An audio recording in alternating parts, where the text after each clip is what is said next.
그러면 오늘 이제 메커니즘 설계를 위주로 공부를 하게 될 텐데 이제 메커니즘 설계가 좀 어려우실 수도 있는데 이 공부를 함으로써 오토마타를 이제 실습하고 이제 진행하실 때 도움이 될 거라고 이제 생각이 됩니다. 그래서 이제 제가 준비한 내용의 첫 번째로 오토마타의 베이스가 되는 기계 메커니즘에 대해서 살펴볼 건데요. 우선 기계 메커니즘에 대해서 설명하고 기계 요소, 부품을 고정하는 방법, 재료와 부품을 선택할 때 알아두면 좋을 개념, 그리고 기계 결합과 제품 제작 프로세스도 간단히 살펴보겠습니다. 예, 그다음 우리가 이제 내일부터 실습할 오토마타라는 건 뭔지, 어디에 활용되고 있는지에 대해서도 알아본 후, 이제 저희는 오토마타를 3D 모델링해서 구현할 거기 때문에 움직임에 필요한 모션의 각 명령에 대해서 설명하고 이제 모션에 대해 설명이 끝나면 이 컴포넌트들이 어떻게 조립이 되는지 알아보겠습니다. 그리고 마지막으로 이제 실습할 예제들에 대해서도 간단히 살펴보겠습니다.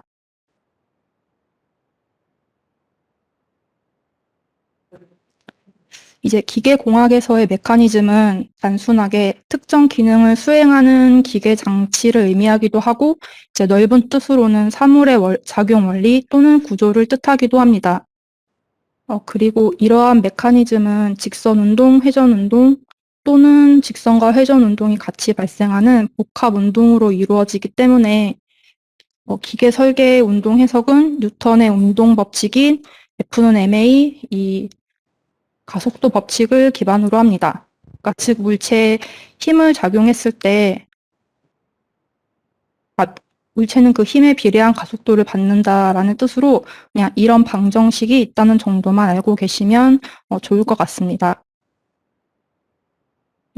그리고 이제 기계는 작업을 도와주는 모든 장치를 의미하는데 얘네들이 이제 복잡해 보이지만은 비교적 간단한 기계 요소인 부품들의 결합으로 되어 있습니다. 그리고 기계 요소는 이제 그림처럼 분류가 되는데요.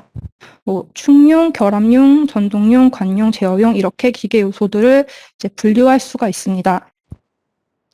그래서 이제 제어용 기계 요소는 브레이크와 같은 제동 요소와 스프링, 관성차와 같은 완충 요소가 포함이 됩니다. 그리고 충용 기계 요소에는 축이음, 미끄럼 베어링, 불베어링 등과 같이 축을 연결하거나 축을 지지하는 부품들을 뜻합니다. 그리고 결합용 기계 요소는 나사, 키, 핀, 리벳 등 임시적으로 체결이나 반영구적 체결을 하는 기계 부품이며 작지만 대단히 중요한 부품입니다.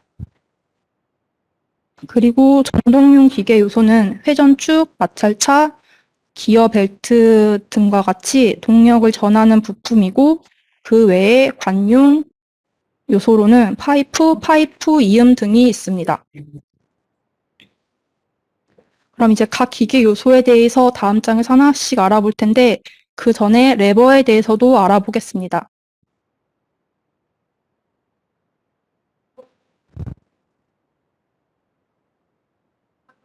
이제 레버는 받침점을 이용해서 작은 힘으로 큰 힘을 생성하는 지렛대 원리를 생각하시면 되는데요. 예로는 시소, 병따개, 수레 등이 있습니다. 그래서 이 그림과 같이 이제 레버는 지뢰와 같은 말인데 작용점, 힘점, 받침점에 따라서 이제 1종 지뢰, 2종 지뢰, 3종 지뢰로 분류가 됩니다.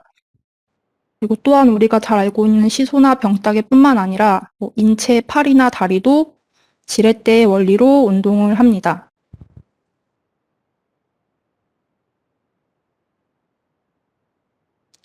이제 본격적으로 기계 요소에 대해서 알아볼 텐데요. 그중 전동용 기계 요소인 풀리와 벨트에 대해서 먼저 알아보겠습니다. 기본적으로 풀리와 벨트는 세트를 이룬다고 보시면 되는데요.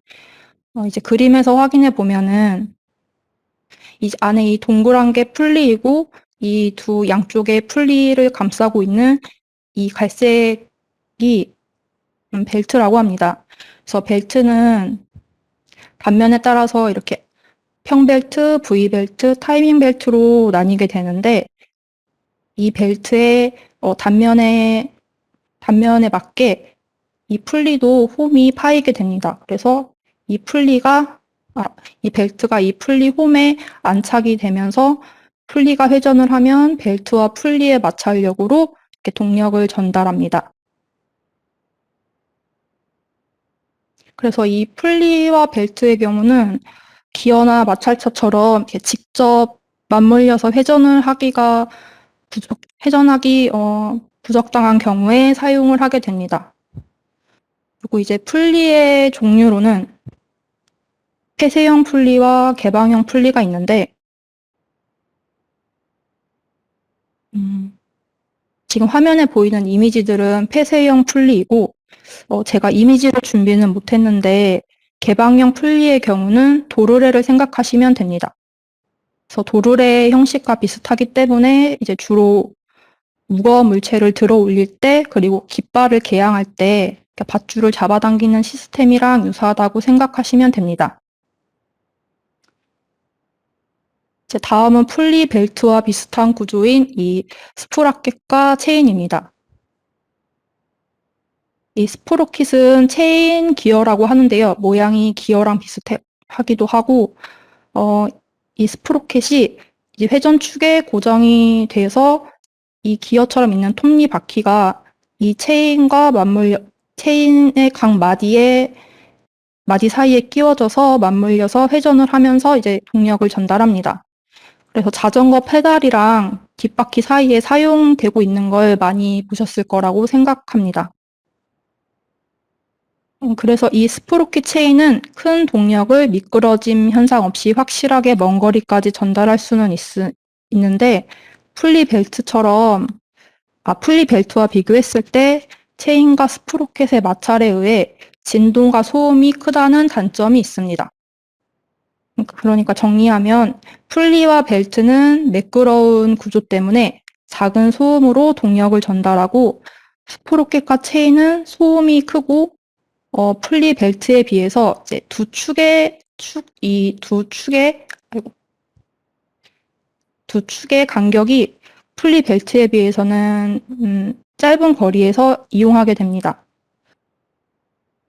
그래서 대신 이제 동력은 대신 큰 동력을 전달하게 됩니다.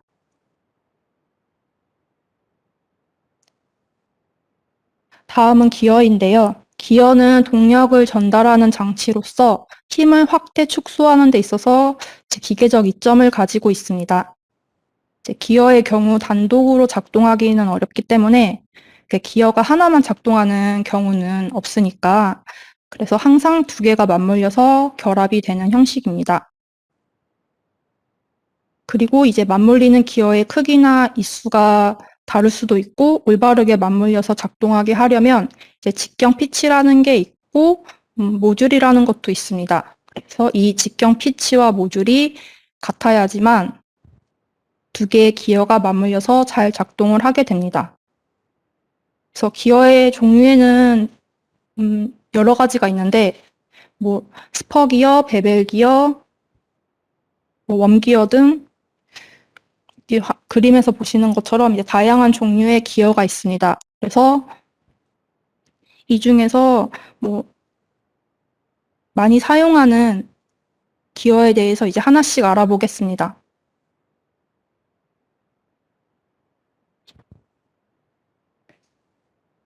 이제 일반적으로 우리가 많이 알고 있고 이제 사용하는 이 톱니바퀴 모양의 이 기어를 스퍼 기어라고 합니다.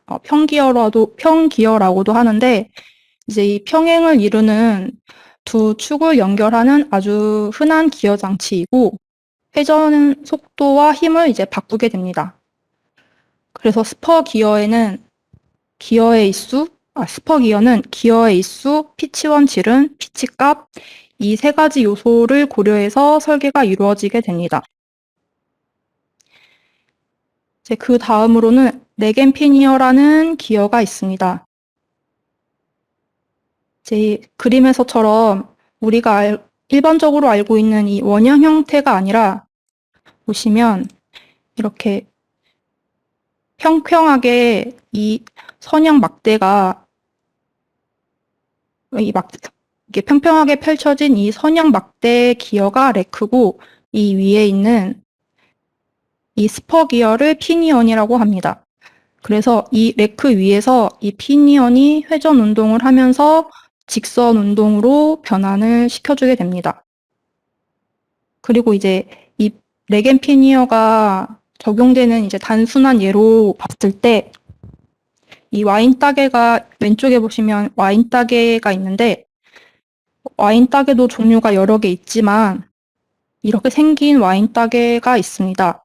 이 와인 따개의 원리가 이 동그란 아이를 피니언이라고 하고 이 가운데 있는 애를 레크라고 했을 때 이 레크가 포르크에 고정을 하면은 이 옆에 있는 날개가 이렇게 올라가게 됩니다.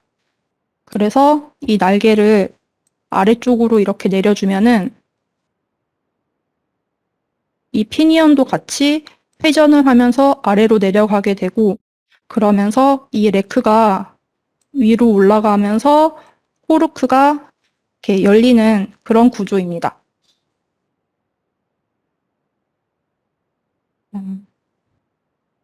그 다음으로는 이제 베벨 기어가 있는데 그림에서처럼 이제 얘는 단면을 봤을 때 사다리꼴 모양의 원추형 기어이고 직각으로 만나서 두 축 사이에서 운동을 전달하게 됩니다. 그래서 종류로는 직선 베벨 기어, 곡선 베벨 기어 등이 있는데 종류에 따라서 공작 기계나 자동차 기어 장치, 감속기 등에 사용합니다. 그 다음으로는 웜기어가 있는데요. 웜기어는 두 축이 서로 직각을 이루지만 베벨 기어랑은 다르게 이제 동일 평면상에 있지 않을 경우에 동력을 전달하는 기어로 이제 그림에서 보면은 이 위에 있는 게 웜이고 이 웜은 일반 나사 모양과 비슷하고 밑에 이게 웜 휠이 피니언과 같은 모양으로 일반적으로 이제 웜이 웜 휠을 회전시키면서 동력을 전달하게 됩니다. 그래서 웜 기어는 큰 감속비를 얻을 수 있어서 감속기로 많이 사용을 하지만 기어의 효율이 낮다는 그런 단점도 있습니다. 이제 기어의 마지막으로 아이들러 기어라는 게 있는데요. 이제 용어가 좀 생소하실 거라 생각이 됩니다. 그러니까 지금까지 배운 기어들은 두 개가 맞물려서 이제 작용을 하게 되는데 보통은 입력 기어와 출력 기어의 방향이 다릅니다. 이제 이 사진에서 설명을 해보면 이 왼쪽이 입력 기어이고 이 오른쪽 아래에 있는 걸 출력 기어라고 했을 때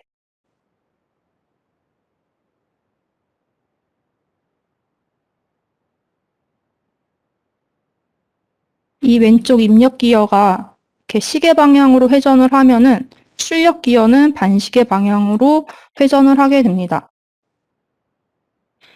그러니까 기어가 두 개가 맞물려 있으면 입력 기어와 출력 기어의 회전 방향이 반대가 됩니다. 이제 하지만 입력 기어하고 출력 기어의 회전 방향을 같게 하고 싶을 때 이제 두 기어 사이에 설치를 하는 게 아이들러 기어입니다. 그러니까 그림을 그려보면 기어가 보통은 이렇게 두 개가 있는데 가운데 그러니까 양쪽 끝에 입력 기어와 출력 기어를 두고 이 가운데 있는 게 아이들러 기어가 됩니다. 그래서 입력 기어가 시계 방향으로 회전을 하면 아이들러 기어는 아이들러 기어가 반시계 방향으로 회전을 하겠죠. 그러면서 이 출력 기어가 시계 방향으로 회전을 하게 돼서 입력 기어와 출력 기어의 이 회전 방향이 같아지게 됩니다. 그리고 이제 이 두 입출력 기어 사이에 있는 이 아이들러 기어의 사이즈를 조절해서 이 두 기어의 거리도 조정이 가능합니다.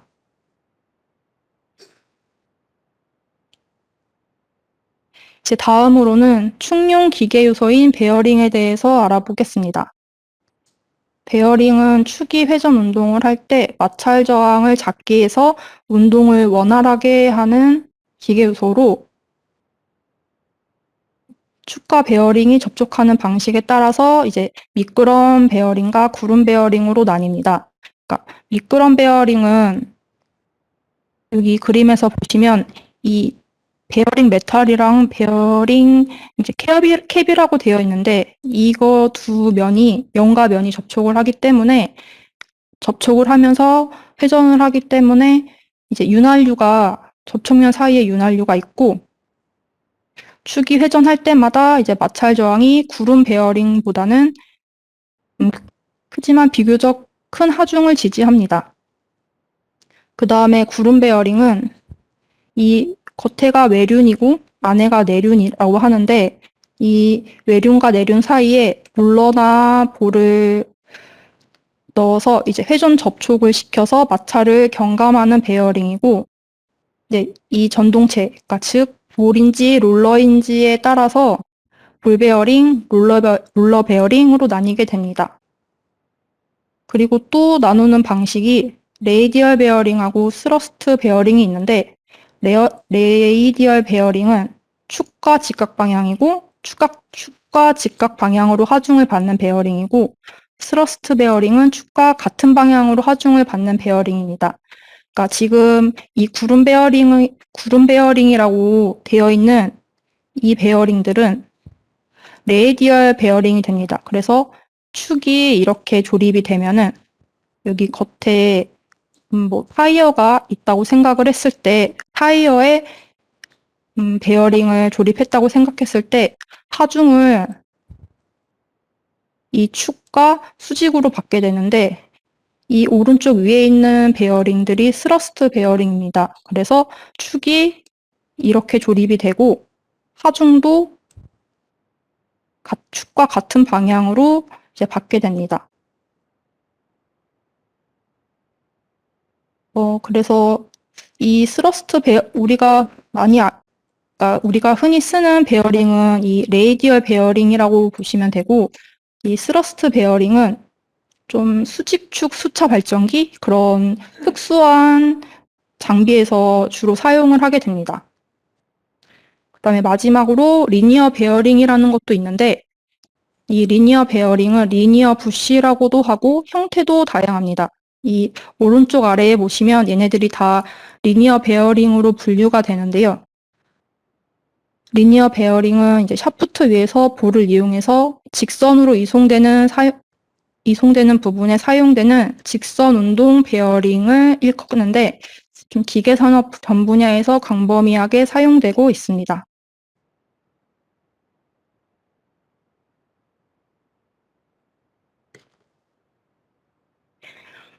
다음은 제어용 기계 요소로는 이제 스프링이 있습니다.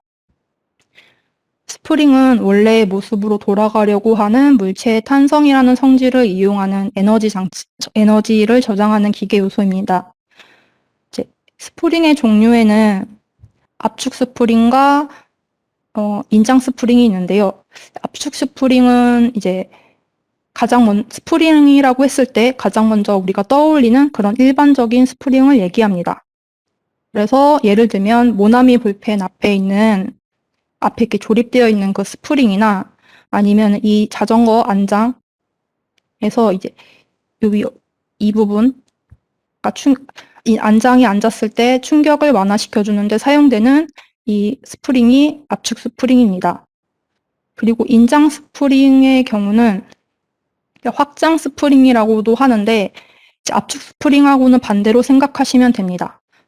압축 스프링은 이렇게 확장되어 있는 상태에서 힘으로 이렇게 압축할 때 원래 사이즈로 돌아가려는 이 저항을 가지고 있지만 인장 스프링은 그림에서 보시는 것처럼 스프링이 이렇게 압축이 되어 있는 상태에서 반대로 스프링을 이렇게 당겨서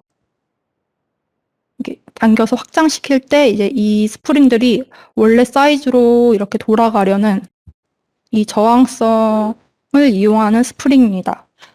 그래서 이 인장 스프링의 예로는 옆에 있는 이 완력기 등이 있습니다.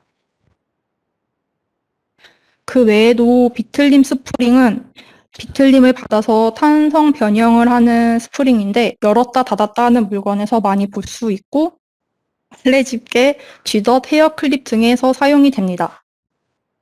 그리고 스파이럴 스프링은 얇은 박판을 연속적으로 감아서 만든 거라는데 좁은 장소에서 큰 에너지를 축적할 수 있기 때문에 시계나 태엽 장치에서 사용이 된다고 합니다.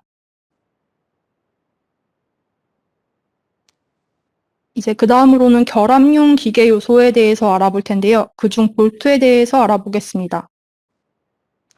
볼트는 이제 나사라고도 불리기도 하는데, 그러니까 우리나라에서는 이제 볼트랑 나사를 구분 없이 그냥 나사로 이제 동일하게 사용하는데, 볼트와 나사는 조금 이제 미묘하게 차이가 있어서 이제 차이점을 언급하고 넘어가겠습니다. 이제 볼트는 우선 그림처럼 여기 이 부분이 볼트고 밑에 얘가 너트가 되는데 볼트와 너트는 짝을 이뤄서 조립이 됩니다. 그리고 나사는 여기서는 이제 스크류라고 하겠습니다. 스크류는 너트가 필요 없이 바로 그냥 이렇게 조립이 되는 바로 이게 재료에 조이면서 체결을 하게 됩니다. 그래서 이제 나무 문에 경첩 같은 거를 이제 직접 달아보신 분들은 아시겠지만 그냥 평평한 나무나 벽에 이렇게 나사 못을 박죠. 이제 그럴 때 쓰는 게 스크류입니다. 그래서 체결 도구도 조금 다른데요. 볼트는 렌치를 사용하고 스크류는 드라이버를 사용해서 체결을 합니다. 그리고 이제 기계 쪽에서는 볼트의 경우를 더 많이 사용하기 때문에 볼트에 대해서 좀 더 알아보겠습니다. 이제 볼트는 아까 얘기했던 것처럼 기계 부품을 고정할 때 사용하는 기계 요소인데요. 이게 머리 모양이나 용도에 따라서 볼트의 종류도 매우 다양합니다. 그래서 이제 가장 많이 쓰이는 볼트는 관통 볼트인데 이제 그림에서 보시는 것처럼 부품의 체결 부위를 이렇게 관통을 해서 너트와 같이 조여서 사용하는 볼트고 탭볼트는 그림에서 보시는 것처럼 이렇게 완전히 관통을 하는 게 아니라 상대 부품의 이쪽에 이렇게 탭을 내고 이제 이 윗부분에는 홀을 내서 이 볼트를 이 밑에 탭을 조임으로써 체결하는 그런 볼트입니다. 그래서 이 탭 부분이 너트의 역할을 해주게 됩니다. 그리고 이 스터드 볼트는 전산 볼트라고도 하는데요. 볼트 전체가 이렇게 전체가 탭으로 되어 있거나 아니면 양쪽으로 탭을 내서 한쪽은 부품에 고정을 하고 아예 한쪽을 고정을 하고 다른 쪽은 연결하고자 하는 부품에 관통시켜서 너트로 이렇게 조여서 결합을 합니다. 그래서 압력 용기, 탱크, 철구조물 등에서 조립할 때 많이 사용합니다. 그 외에도 나비볼트, 아이볼트, T볼트 등 다양한 볼트가 있는데 지금 이 시간에는 생략하도록 하겠습니다. 그럼 이제 이 그림에서는 볼트의 각 부분의 명칭을 보여주는데요. 여기서 중요한 거는 이 외경과 피치입니다. 그래서 외경은 이 탭 부분의 그러니까 이 탭 부분의 직경을 얘기하고 피치는 그림을 좀 확대해서 그려보면은 이렇게 돼 있을 때 요 밑에를 골이라고 하고 이 윗부분을 산이라고 하는데 이 나사 골과 골 사이 이 산과 산 사이를 피치라고 합니다. 그리고 볼트의 규격은 거의 정해져 있기 때문에 인터넷에서 볼트 규격이라고 검색하시면 필요한 규격을 쉽게 찾으실 수 있고요. 표기는 예를 들면 M8 곱하기 1.1 1.25라고 했을 때 이 M8은 외경을 뜻하고 1.25는 피치를 뜻합니다. 그래서 2볼트는 외경 8의 피치 1.25인 볼트를 뜻합니다. 그래서 볼트의 경우 시판되고 있는 규격들을 이제 확인하시고 그 안에서 구입하시는 게 저렴합니다. 그리고 볼트도 볼트는 머리도 종류도 다양하게 있는데 부품들을 보시면은 여기 많이 사용하는 게 뭐 육각머리 볼트, 뭐 접시머리, 뭐 둥근머리 이렇게 많이 사용을 하는데 이렇게 부품을 조립할 때 나사머리가 보면 이렇게 제품이 이렇게 있는데 볼트가 이렇게 튀어나오게 되는 경우가 왕왕 있습니다. 그러면 외관상 좋지도 않고 다른 부품과 간섭이 있을 수도 있고 아니면은 뭐 외부로부터 뭐 안 좋은 걸리기도 하고 그러기 때문에 이렇게 머리 부분이 가공물 안에 묻히게 이제 이 밑에 있는 그림들처럼 볼트 머리 자리를 가공하는 경우도 있습니다. 그래서 자리 파기의 경우는 이제 가공품의 표면이 거칠거나 체결이 어려울 때 볼트 머리나 이게 너트가 닿는 구멍 주위 부분만 이렇게 평평하게 원형으로 만들어주는 가공인데 뭐 딱히 자리 파기의 경우는 정해진 규격은 없습니다. 그런데 이제 주로 많이 사용하는 카운터 보어나 카운터 싱크는 규격이 정해져 있습니다. 그래서 이 카운터 보어는 육각머리일 때 많이 사용을 하고요. 카운터 싱크는 접시머리일 때 많이 사용을 합니다. 그래서 볼트가 이렇게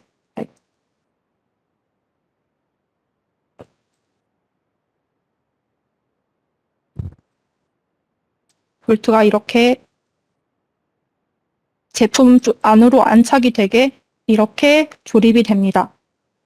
그래서 혹시 카운터버나 카운터 싱크를 이제 적용하실 때는 규격을 꼭 확인해 보시길 바라겠습니다.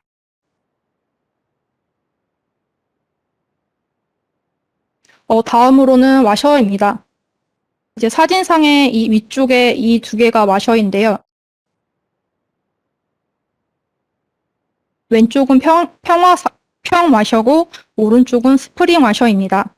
저 와셔는 볼트 구멍이 볼트 지름보다 클 때, 그리고 볼트 체결할 때 재료의 표면에 가해지는 압력을 분산시켜서 이제 재료의 손상을 피하기 위해서 사용하기도 하고, 접촉면에 요철이 심해서 너트의 풀어짐을 방지하기 위해서도 사용을 합니다. 그래서 이 평와셔는 볼트 구멍이 클 때 보완용으로 많이 사용하고, 접촉면을 보호하기 위해서는 이 스프링 와셔를 많이 사용을 하는데 이 스프링 와셔는 스프링의 힘만큼 볼트의 인장력이 더해져서 체결력이 강해지기 때문에 이제 너트 풀어짐을 방지해 줍니다.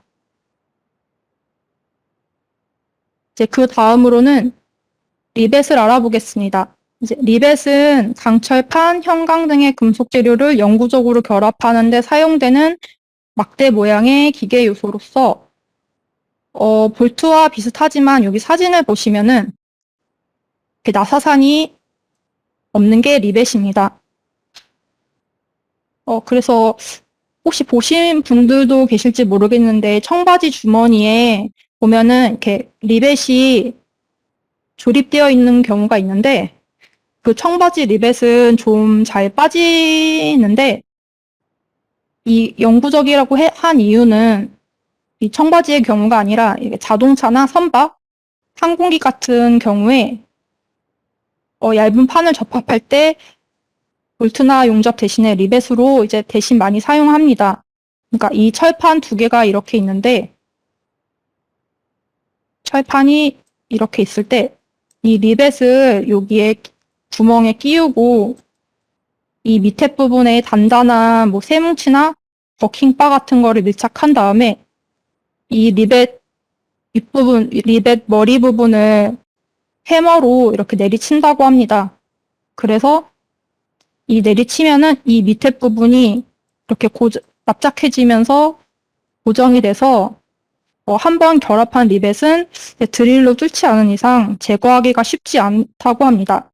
그래서 영구적으로 사용할 수 있습니다.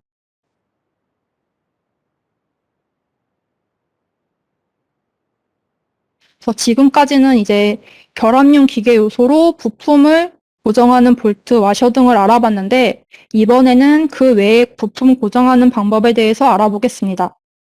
이제 먼저 부품을 고정하는 데에는 비영구적, 영구적으로 나눠볼 수가 있는데요. 이것도 예를 들면 케이스의 본체랑 뚜껑이 분리되지 않게 튼튼하게 만든다고 영구적으로 본딩을 한다거나 하면 나중에 고장이 났을 때 고장이 나거나 분해를 할 때 이제 열어볼 수가 없으니까 부품을 고정하는 방법도 어떻게 하는 게 더 효율적인지 이제 고려를 해보는 게 좋습니다. 그러니까 이제 비영구적인 조인트는 우리가 방금 배웠던 볼트가 대표적인 예고요. 비영구적이라는 거는 이제 말 그대로 임시로 제품을 결합했다가 이제 비교적 쉽게 분리할 수 있는 장점이 있고 실용적이고 다양한 디자인을 제공합니다. 그리고 볼트 외에도 못이나 벨크로는 이제 찍찍이를 얘기하고요. 자석, 케이블 타이, 호스, 클램프 등이 있습니다. 그 다음에 이제 영구적 조인트는 두 부품이 함께 설계돼서 이제 분리가 필요 없을 때 사용을 하는데요. 부품을 조립할 때 영구적 조인트를 먼저 사용하게 되면 수정이 불가능하기 때문에 가능하다면 비영구적 조인트를 우선적으로 고려하는 게 좋을 듯 합니다. 그리고 이 영구적 조인트의 종류에는 아까 배웠던 리벳이 있고요. 그 외에도 우리가 잘 알고 있는 접착제, 에폭시, 용접 등이 있습니다. 그래서 접착제는 우리가 알고 있는 이 노란색 본드부터 에폭시까지 다양한데 접착이 되는 부분의 표면이 깨끗해야 효과가 강합니다.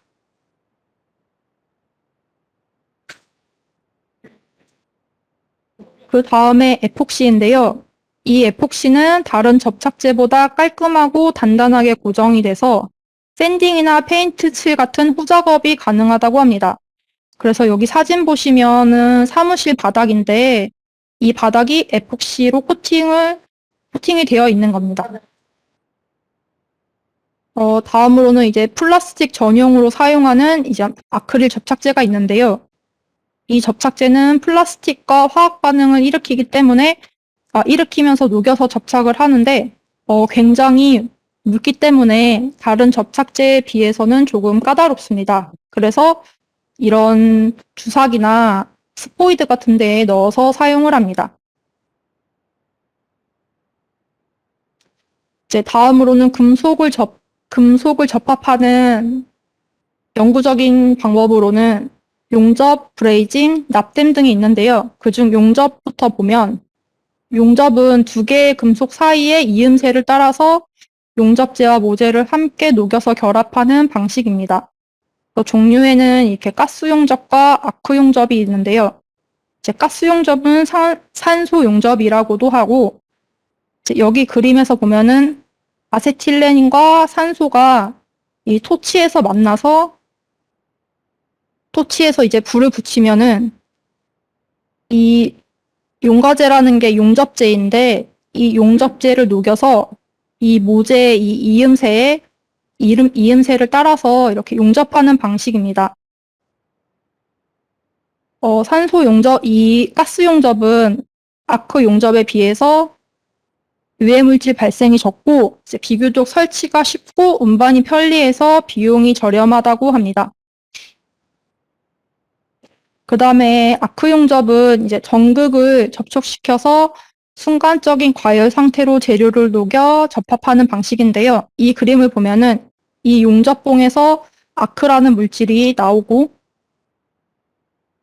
그러면 이 아크가 순간적으로 빛이 파박파박 이렇게 하면서 이 순간적인 이 빛이 파박파박 나오면서 이 모재를 이렇게 용접을 해준다고 합니다.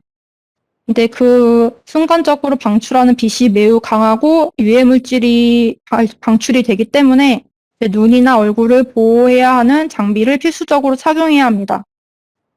그래서 이제 우리가 흔히 알고 있는 그 보호 마스크 쓰고 보호 마스크 같은 걸로 얼굴을 보호하고 얼굴을 이렇게 불꽃을 튀기면서 하는 그 용접이 이 아크 용접인데 용접 속도가 빠르고 재료가 두꺼워도 용접이 용이하다는 장점 때문에 아크 용접도 많이 사용이 되고 있습니다.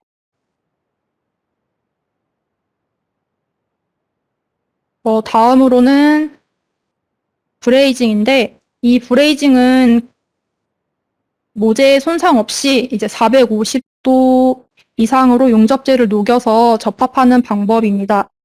아까의 용접 같은 경우는 제품 자체에도 같이 녹여야 하기 때문에 뒤틀림이나 열 변형 같은 단점이 있는데 이 브레이징은 이 원래 원재료의 변형이 없다는 장점이 있습니다.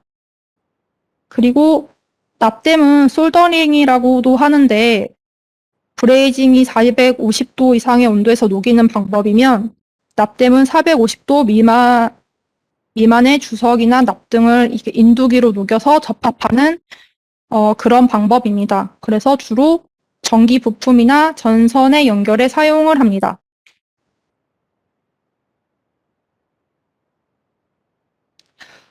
이번에는 재료에 대해서 알아볼 텐데요. 재료는 물건을 만들 때 바탕으로 사용하는 것으로 좁은 의미로는 뭐 원자재나 부품을 뜻하고 이제 넓은 의미로는 물체를 구성하는 재질 자체를 의미하기도 합니다.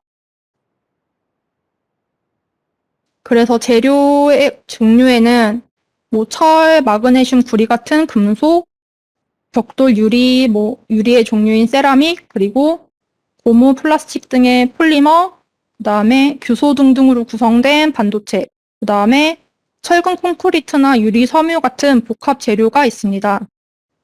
그래서 이 재료들은 또 각각의 특성들을 가지고 있는데요. 기계적 특성, 광 특성, 열 특성 이런 특성들이 있는데 기계적 특성은 강도, 기계 강도, 경도, 연성 같은 걸 뜻하고 이 광 특성은 빛의 투과 유무, 투과가 되는지 안 되는지 반사 흡수의 여부 등을 뜻하고요.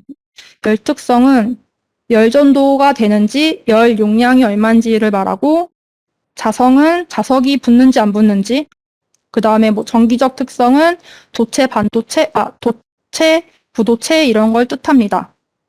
그래서 이제 어떤 제품을 개발할 때 이러한 재료의 특성들을 다 각각 고려해서 상황에 맞게 재료를 선정을 해야 됩니다. 그러면은 이제 이 재료의 많은 특성 중에서 한번 연성을 보자면 연성은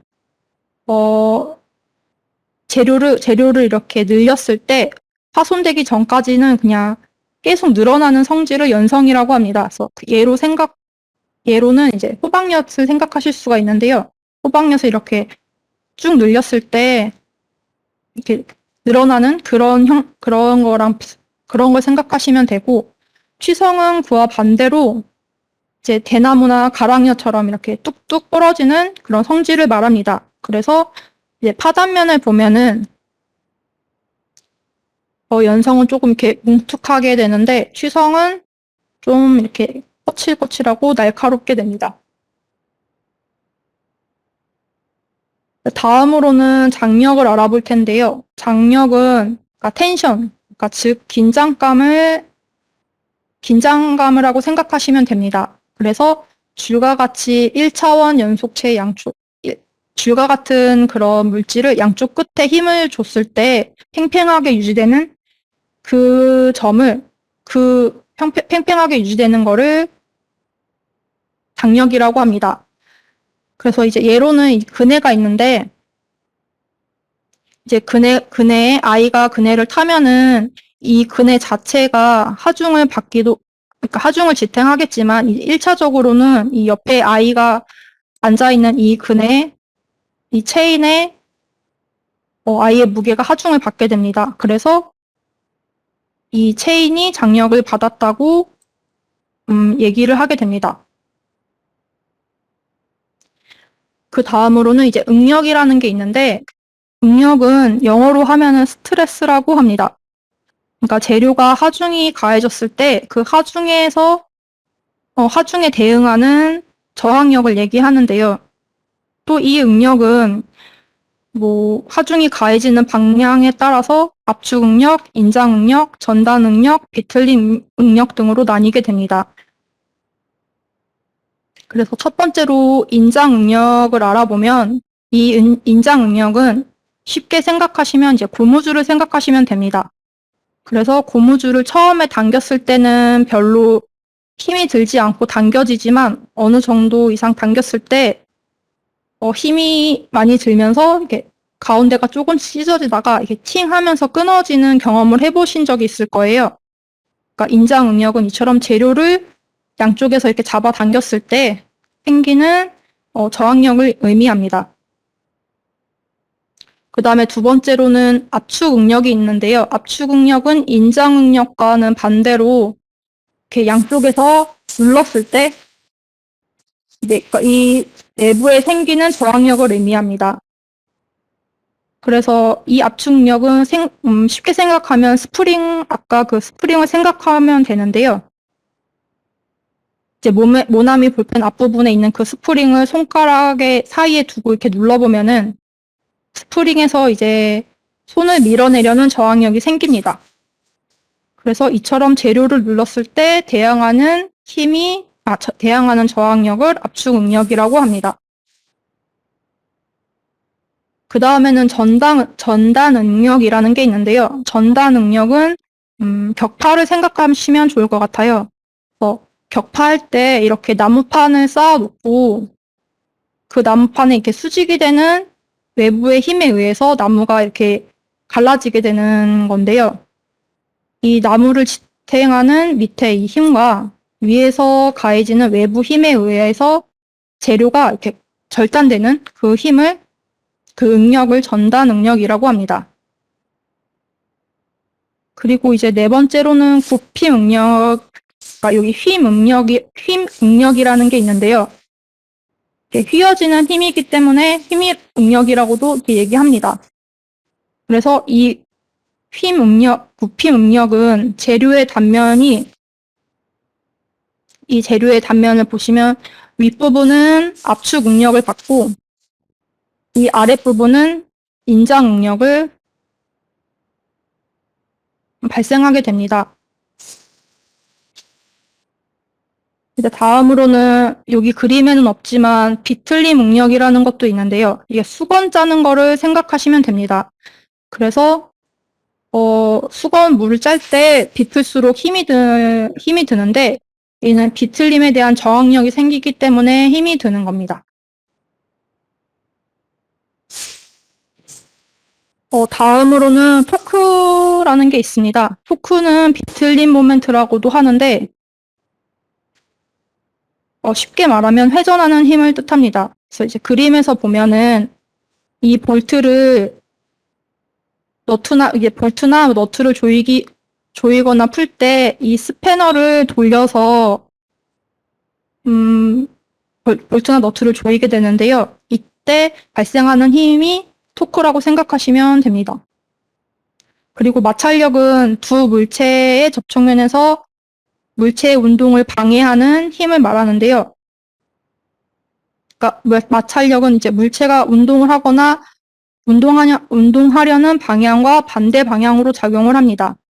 그래서 마찰력은 물체가 무거울수록 크고 이제 접촉면이 거칠수록 크게 작용합니다. 다음으로는 허용공차라는 게 있는데요. 허용공차는 이제 부품을 제작할 때 아무래도 아직까지는 기술의 한계가 있기 때문에 완벽하게 설계 치수를 구현해낼 수가 없습니다. 그러니까 예를 들면은 10파이짜리 축을 가공한다고 했을 때 딱 10파이 정수로 딱 떨어지게 샤프트를 만들어낼 수가 없습니다. 그래서 이제 설계자들이 설계를 할 때 그 부품에 가능한 오차를 지정을 하는데요.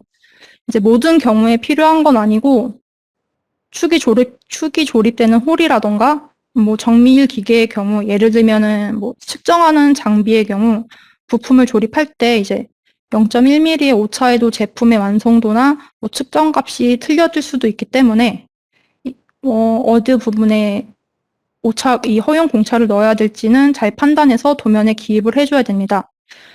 또 그렇다고 이제 아무데나 이 공차를 넣으면 공차는 부품을 제작할 때 후가공이나 정밀 가공을 해야 되기 때문에 가격이 비싸져요. 그래서 꼭 필요한 경우에 기입해 주셔야 합니다. 그리고 이 공차는 플러스 마이너스로 이렇게 기입을 하기도 하지만 도면을 보는 관계자들이 알 수 있도록 약속된 기호라고 해야 될까요? 이렇게 규칙이 있어서 알파벳으로 등급을 표현하기도 합니다. 그럼 그 다음은 크랭크에 대해서 할 건데 지금 시간이 7시가 돼서 7시 15분에 다시 강의를 이어서 시작하도록 하겠습니다. 그러면 이어서 강의를 계속 진행해 보도록 하겠습니다. 이제 다음으로는 결합된 형태의 기계 요소인 크랭크, 캠, 링크를 알아보겠습니다. 이제 크랭크의 원리는 생각보다 간단한데요. 이제 이 크랭크 축이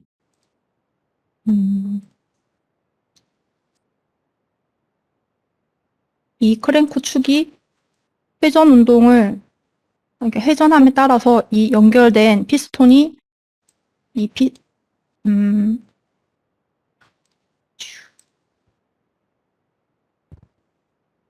피스톤이 왕복 운동을 하는데 이 크랭크 축을 회전시키기 위해서는 기어를 연결해서 기어와 이 크랭크 암 등을 연결해서 이제 회전 운동을 왕복 운동으로 바꿔주는 그런 장치를 얘기합니다. 그래서 자동차 엔진, 자동차 페달 또는 연필깎이 등에 적용이 되고 있습니다.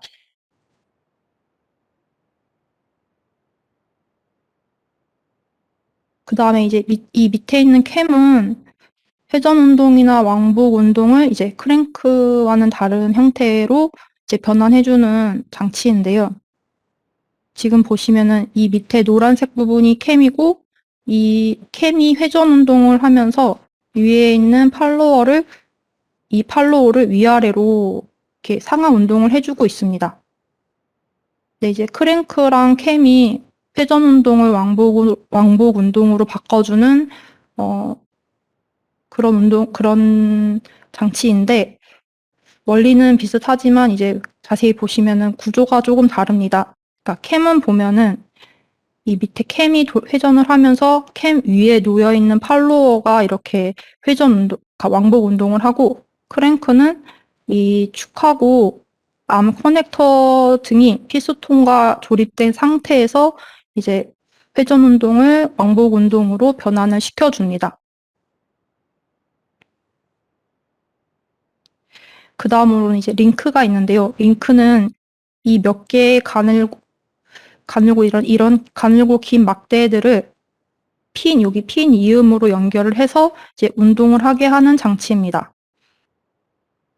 그래서 크랭크와 캠에 비해서는 이제 비교적 단순하고 저렴한 비용으로 할 수 있는 이제 효율적인 메커니즘입니다. 그래서 여기 상단의 그림 보시면은 서로 다른 4개의 막대를 연결해서 이제 얘네가 회전을 하면서 다양한 모션을 이제 생성하게 됩니다. 그래서 실생활에서는 자동차 와이퍼나 우산을 예로 들 수 있는데 이 사진 속에 있는 옷걸이, 집에서 많이 사용하는 이 옷걸이도 링크의 예라고 할 수 있습니다. 이제 우리가 지금까지 본 크랭크, 캠, 링크 등을 이제 이용해서 창의적이거나 이제 놀이 요소를 접목시켜서 스스로 움직이는 기계를 이제 오토마타라고 하는데 이 오토마타에 대해서는 2장에서 이제 좀 더 자세히 알아보겠습니다. 그리고 이제 이 기계 메커니즘에서 마지막으로는 제품 개발 과정에 대해서 알아보겠는데요. 이제 화면을 보면은 이 개발 과정은 이 순서는 지금 좀 단순화시킨 겁니다. 그래서 왼쪽에서부터 보면 아이디어를 가지고 제품을 설계를 하고 설계가 끝나면 제작을 하고 이제 설계한 데이터대로 제작을 하고 그다음에 이제 바로 양산을 하는 게 아니라 이 제작 단계에서 시제품을 먼저 만들게 됩니다. 그래서 이제 회사의 규모나 뭐 어떤 제품인지에 따라서 다르겠지만 그 제품에서 요구하는 이제 테스트를 거쳐서 이제 여러 번의 수정을 거쳐서 최종적으로 양산을 하고 이제 판매를 하게 됩니다. 그래서 이제 하나씩 보면은 이제 아이디어가 정리가 됐다면 이제 설계 단계로 진행이 되는데요.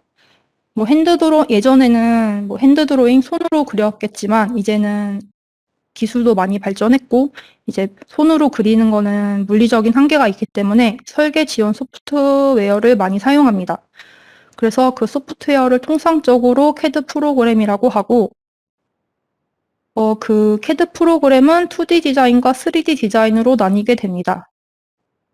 그래서 이 2D 디자인은 3D 모델링의 기초 작업으로 요새는 많이 사용을 하고 그 이제 설계 프로그램으로는 뭐 포토샵, 일러스터, 뭐 오토캐드 등이 있습니다. 이제 그리고 3D 디자인은 2D 스케치를 베이스로 돌출하거나 뭐 회전하는 식으로 3D 모델링으로 만드는데 이 3D 모델링을 하면 부품이나 제품을 좀 직관적으로 확인할 수도 있고 부품들을 어셈블리해서 그러니까 어셈블리 기능을 이용해서 조립해서 부품 간의 간섭 체크도 할 수 있는 강점이 있습니다. 그래서 기계 쪽에서는 이제 많이 사용하는 3D 프로그램은 크레오, 카티아, 뭐 솔리드웍스 등이 있는데 각 툴마다 가격도 많이 차이가 나고 기능 구현에서도 조금씩 차이가 있습니다. 그래서 자동차는 뭐 카티아나 NX를 주로 사용하고요. 뭐 다른 장비 쪽에서는 솔리드웍스를 많이 하는데 뭐 이것도 정해진 건 없습니다. 그러면 이제 이런 설계가 끝나면 조립하기 위해서는 이제 부품을 제작하게 되는데요. 아까 뭐 베어링이나 볼트 이런 거는 시중에 규격품들을 많이 팔고 있고 이제 그 외의 부품들도 기성품들을 사용하면은 가격 면에서 효율적이기 때문에 기성품들을 활용하는 게 좋은데 뭐 만약에 브라켓이나 샤프트나 아니면은 뭐 본체 케이스 같은 경우는 기성품이 없기 때문에 이제 만들어야 하는 파트들을 이 단계에서 만들게 됩니다. 근데 또 이제 만드는 부품이 어떤 거냐에 따라서 또 방법이 매우 다양하지만 이제 많은 제품들이 주조에 의해서 만들어집니다. 이 주조는 재료를 녹여서 액체로 만든 다음에 이제 틀이나 거푸집에 부어서 굳히는 가공 방법인데요. 이 틀을 이제 금형이라고 합니다. 그래서 대량 생산할 때는 거의 금형을 많이 사용을 하고요. 그런데 이 금형을 만드는 데는 가격이 좀 많이 비싸기 때문에 그래서 그 전에 3D 프린트나 진공주형 같은 걸로 시제품을 먼저 만들고 이 시제품 제작 단계에서 부품 제작이나 뭐 공정상의 문제가 없는지 그리고 많은 테스트들을 거쳐서 설계 제조 품질을 이제 검토를 합니다. 그리고 제품에 문제가 없다고 판단이 되면 양산을 하고 이제 양산은 대량 생산을 뜻하고요. 이제 양산을 해서 시중에 물건을 판매하게 됩니다. 그래서 지금까지 이제 기계 메커니즘을 시작으로 제품 개발 과정까지 알아봤는데요. 이제 내일부터 실습하게 될 오토마타에 대해서도 좀 더 알아보도록 하겠습니다.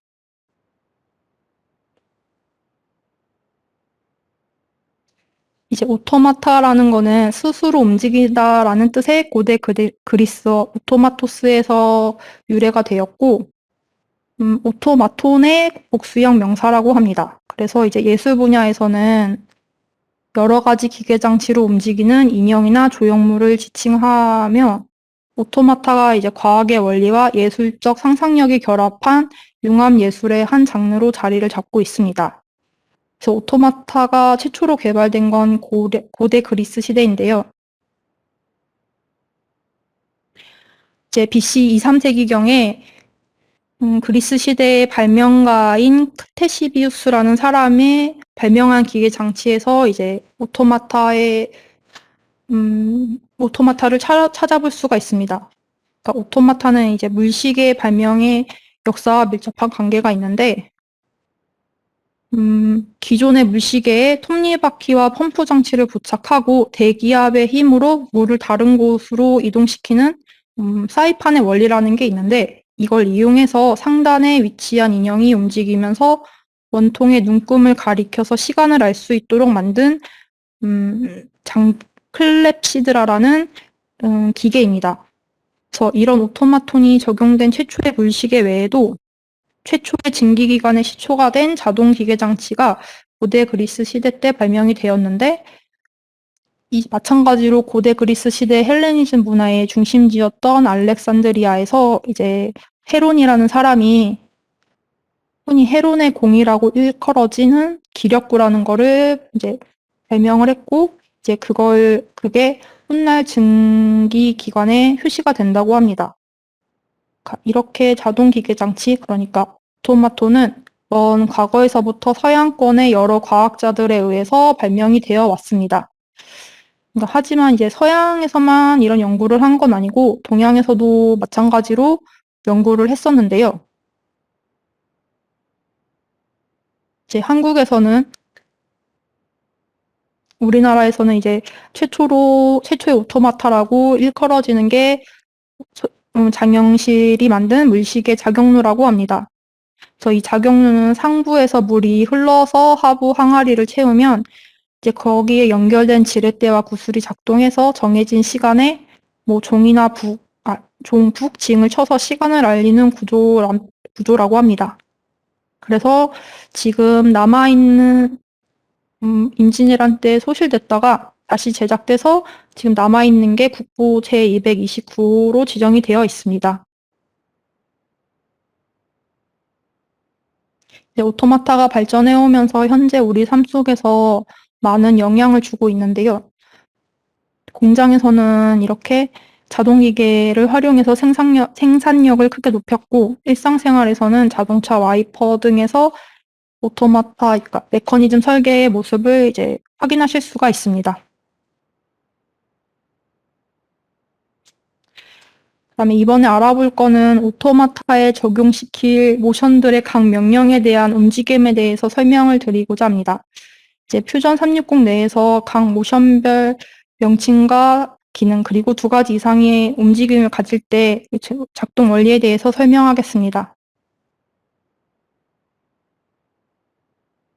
이제 퓨전 360에는 객체 모션 기능의 종류로는 왼쪽에서부터 리지드, 레볼루트, 슬라이더, 실린드리컬, 핀슬롯, 플래너, 볼 등이 있습니다. 그러니까 리지드는 2개의 컴포넌트를 이렇게 딱 고정이 되게 조립하는 방법으로 이 리지드를 쓰면은 이제 이 컴포넌트가 움직이지 않게 됩니다. 그리고 2번째는 레볼루트인데 그냥 말 그대로 지정한 이 축을 기준으로 이제 부품들이 회전을 하게 됩니다. 그리고 3번째는 슬라이더인데요. 슬라이더는 이 지정한 방향대로 이 부품이 왕복 운동을 하는 그런 기능입니다. 그리고 4번째로는 실린드리컬인데, 실린드리컬은 이제 사용자가 지정한 축 방향으로 회전과 왕복 운동을 동시에 진행합니다. 그리고 5번째는 핀 슬롯인데요. 핀 슬롯은 실린드리컬하고는 이제 비슷하지만, 이렇게 보시면은 지정한 여기 이 가운데 이 원점을 중심으로 이 밑에 부품이 회전 운동을 하면서 밑에 아래쪽으로는 왕복 운동을 왕복 운동을 하게 됩니다. 그 다음으로는 플래너가 있는데요. 플래너는 평면 위에 스냅 포인트를 지정해서 이제 포인트를 기준으로 회전과 슬라이드 운동을 동시에 진행합니다.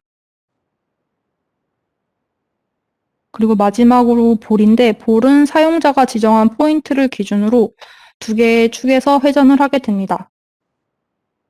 그래서 이렇게 7가지의 모션을 봤는데, 이 몇 가지의 모션들이 합해지면 그 작동 원리에 따라서 어떻게 변하는지 한번 살펴보겠습니다.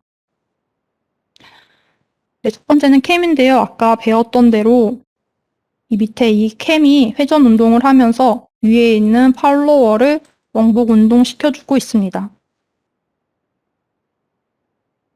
그 다음은 크랭크인데요. 이 크랭크는 이 밑에 크랭크 축이 회전 운동을 하면서 위에 이 지금 피스톤이 빠져 있긴 한데, 피스톤이 왕복 운동을 하는 그런 원리입니다. 그 다음 링크인데요. 링크는 이 가늘고 긴 막대가 결합이 되면서 일정한 운동이나 힘을 전달하고 그 힘으로 다른 객체를 제어합니다.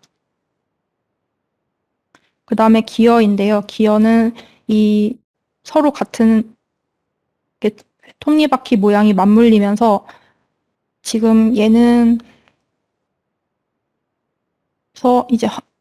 회전 운동을 하면서 다른 톱니바퀴에 동력을 전달하는 그런 원리입니다. 이제 그 다음으로는 레칫인데요. 레쳇은 한쪽 방향으로만 회전하게 되어 있는 이 톱니바퀴를 일정 간격으로 회전 운동을 하는데, 이때 회전 속도에 따라서 발생하는 힘이 다른 객체에 탄성을 주어서 움직이게 하는 기계 요소입니다. 그래서 이제 손목시계의 태엽을 감을 때 한쪽 방향으로 돌렸을 때만 감기고 그러니까 반대 방향으로는 감기지 않게 하는 게 이 레쳇의 예입니다. 그 다음에 이제 모션이 부드럽게 이어질 수 있도록 링크를 이제 온전히 회전할 수 있도록 하는 게 중요한데요. 지금 이 링크들이 연결되어 있는 이 부분을 노드라고 합니다. 그래서 이제 주의해야 될 게, 화면에서 보시면 왼쪽은 되게 부드럽게 회전이 되는 반면에 오른쪽은 끊기듯이 이렇게 모션이 보여지고 있습니다. 그 이유가 이제 노드에서 회전할 때 이제 회전 반경을 고려해서 각 링크의 길이를 계산을 해야 되는데, 링크의 길이를 계산해서 설계를 해야 되는데, 그렇지 못했기 때문에 이런 예가 나타나고 있습니다.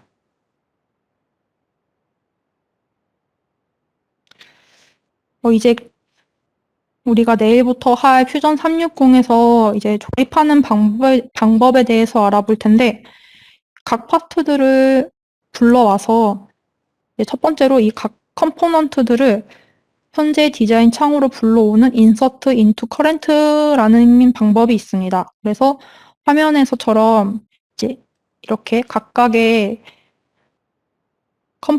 따로따로 있는 이 컴포넌트를 불러들여와서, 그러니까 따로 저장되어 있는 이 컴포넌트들을 사용해서 모두 불러온 다음에 오른쪽처럼 이렇게 나열을 하는 그런 방법입니다.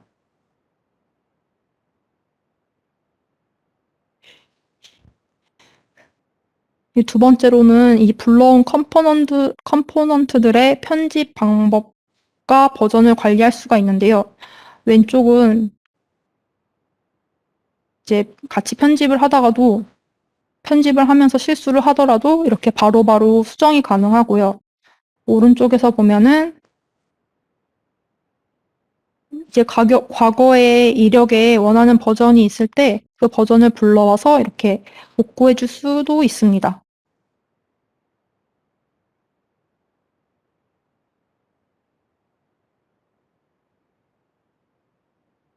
이제 이 다음은 조인트인데요. 조인트는 컴포넌트들을 링크시키는 조인트와 모델링한 위치에 컴포넌트를 링크시키는, 그러니까 불러온 컴포넌트를 링크시키는 조인트랑 모델링한 위치에 컴포넌트를 링크시키는 에즈빌트 조인트라는 방법이 있습니다. 그러니까 화면에 보는 거는 에즈빌트 조인트인데요.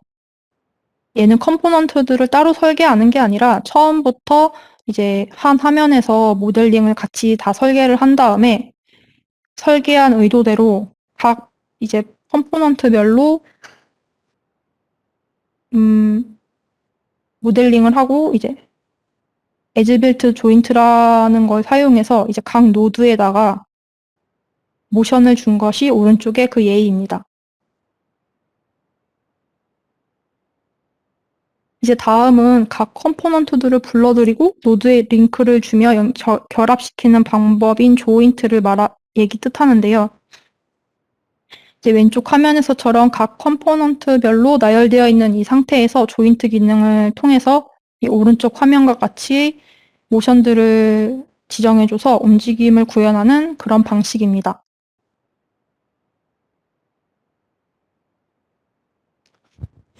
이제 마지막으로 내일부터 이틀 동안 실습할 예제들을 미리 확인해 보겠습니다. 첫 번째로는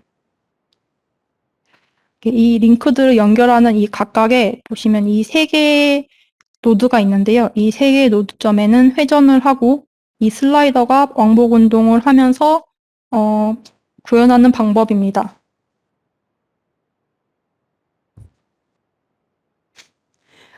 그 다음으로는 이 편심 브라켓이 지금 보시면 여기 있는 편심 브라켓이 회전을 하면서 여기에 조립되어 있는 이 막대기 레버가 운동을 하고 그러면서 이 회전체가 회전을 하고 그러면서 이때 이 홈으로 핀이 들어가면서 같이 회전 운동을 하게 됩니다.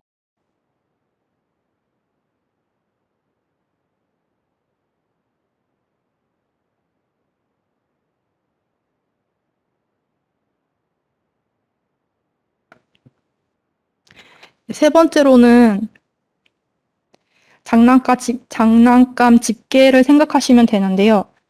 여기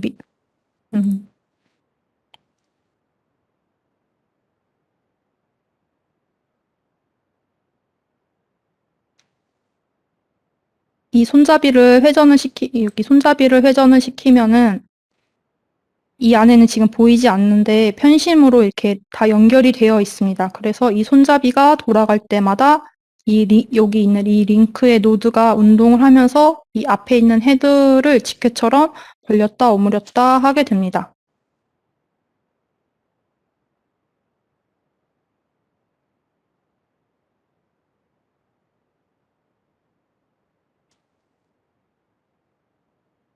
네 번째로는 지금 여기 보이지는 않는데 이 밑에 모터가 있어서 이 모터가 작동을 하게 되면은 이 위에 바로 위에 있는 이 기어들이 순차적으로 일정 각도만큼 회전을 하면서 위에 상단에 있는 그림들이 이렇게 순차적으로 이렇게 회전하게 되는 그런 오토마타입니다.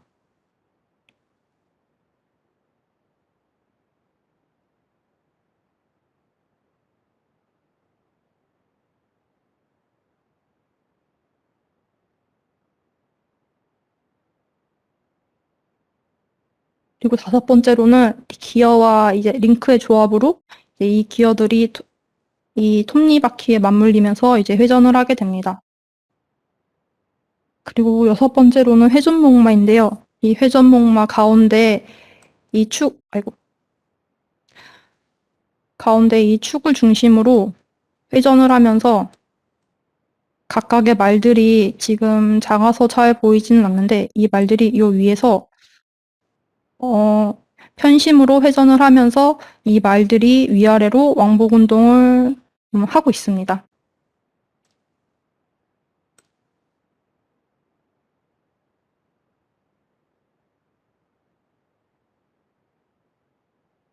그 다음에는 이제 마지막으로 지금 화면에는 보이지가 않는데 이 안에 기어들이 이렇게 맞물려 있고요. 그 중에서 이제 부메랑 모양의 휠로 각도를 조정하면서 이 손잡이를 한 바퀴 돌릴 때마다 토끼의 모습이 바뀌게 되는 그런 오토마타입니다.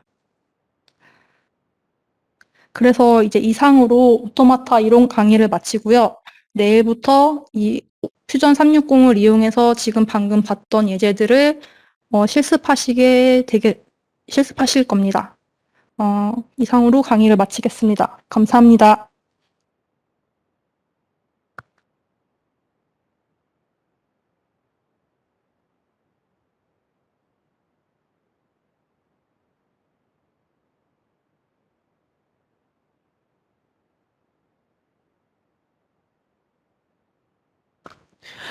자, 안녕하십니까. 오늘새로 참여했던 조영석.